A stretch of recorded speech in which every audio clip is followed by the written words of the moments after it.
The stage is set at Lucas Oil Stadium in Indianapolis for an epic Final Four. It's the clash of the Titans between Michigan and Arizona. And on the other side of the bracket, it's a two-seed in UConn riding a magic carpet ride from Washington, D.C. behind Braylon Mullins, and the Illinois Fighting Illini with as dynamic and talented a roster as you will find. We're here to break it all down in Indy. John Fanta, Matt McCall, your NBC Sports crew has you covered throughout the Final Four. Matt, how do you categorize this collection of four teams? Well, first of all, it's so exciting. You can feel the energy just in the city, just walking around last night, practice day to day, being in Lucas Oil.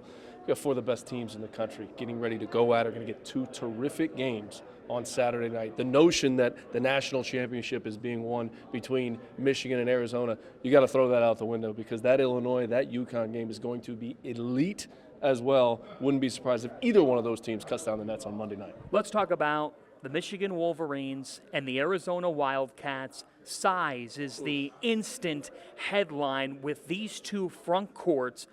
What do you think are the biggest keys to this matchup? What are you most looking forward to watching in this matchup? Well, I think obviously the point guard play for Michigan. You know, no LJ Case on seeing what happened when he went down with that injury. Elliot Cadeau's been terrific ever since he went down. Taking care of the basketball is going to be huge for Michigan in this game. And when you think about just, you said it, the size, the physicality up front, Arizona's a team that, listen, they can win playing the games in the 60s. They've also proven in this tournament they can win scoring in the 100s. So what a colossal matchup we have on our hands.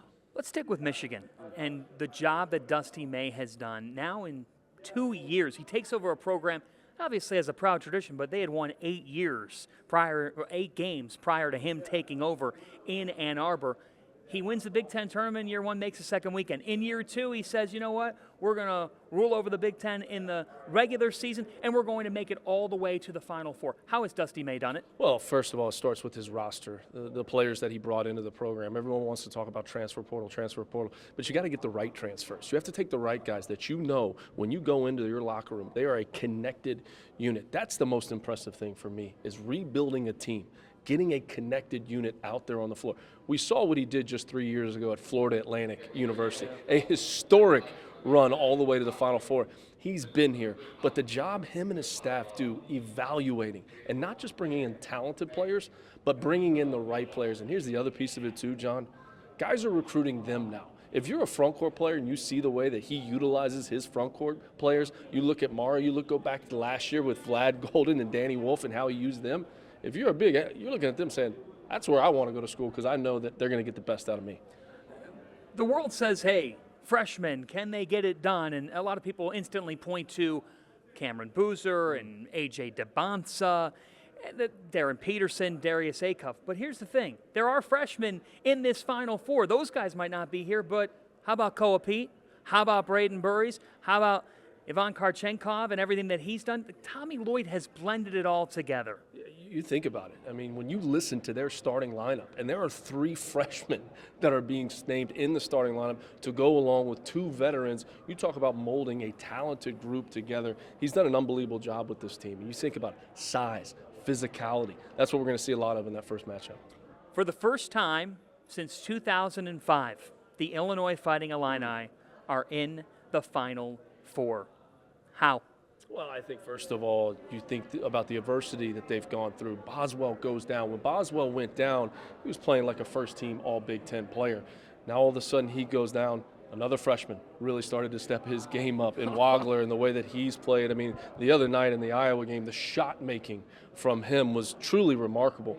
You get Boswell back into the fold, your leader, your senior. He's the vocal leader on this team. So that's one piece of it. We keep talking about size. We keep talking about physicality. This is another really, really big team. They've been good on the offensive end of the floor the entire season, but it's been their defense in this tournament that has changed and allowed them to go on the run. The other difficult thing that makes them difficult to guard is terrific three-point shooting team.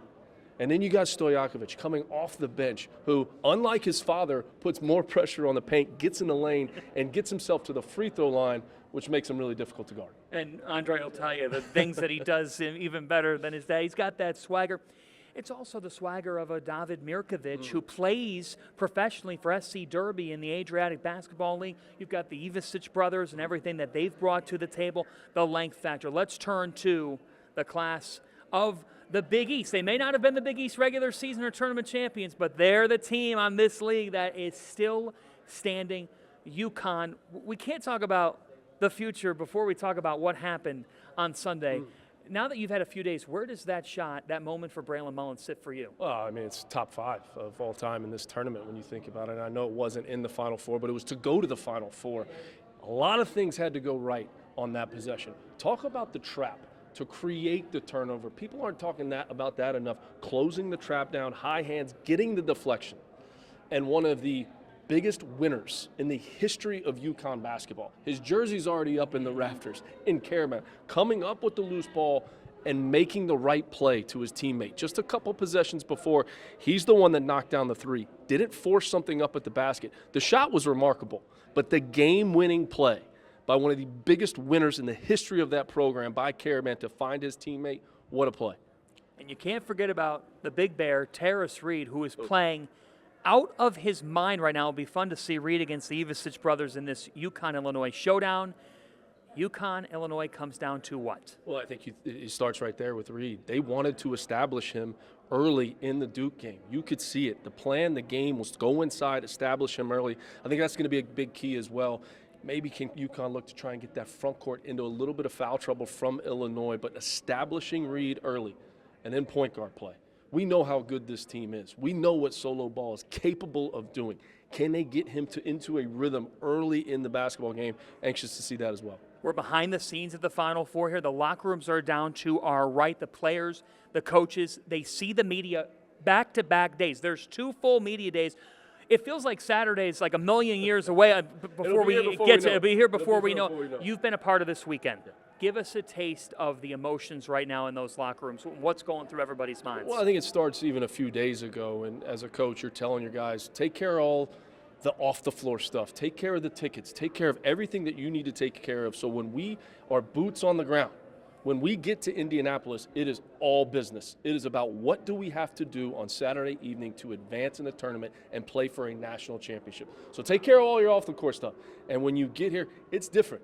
Walking into this arena as a player, as a coach, it's different. It is a different feeling. There's a different buzz.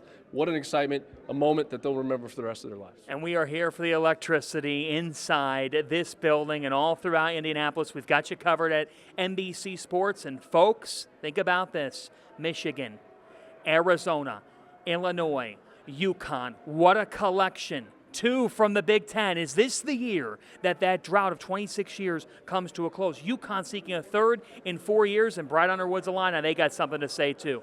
Stick with us on NBC Sports platforms all throughout the week in Indy.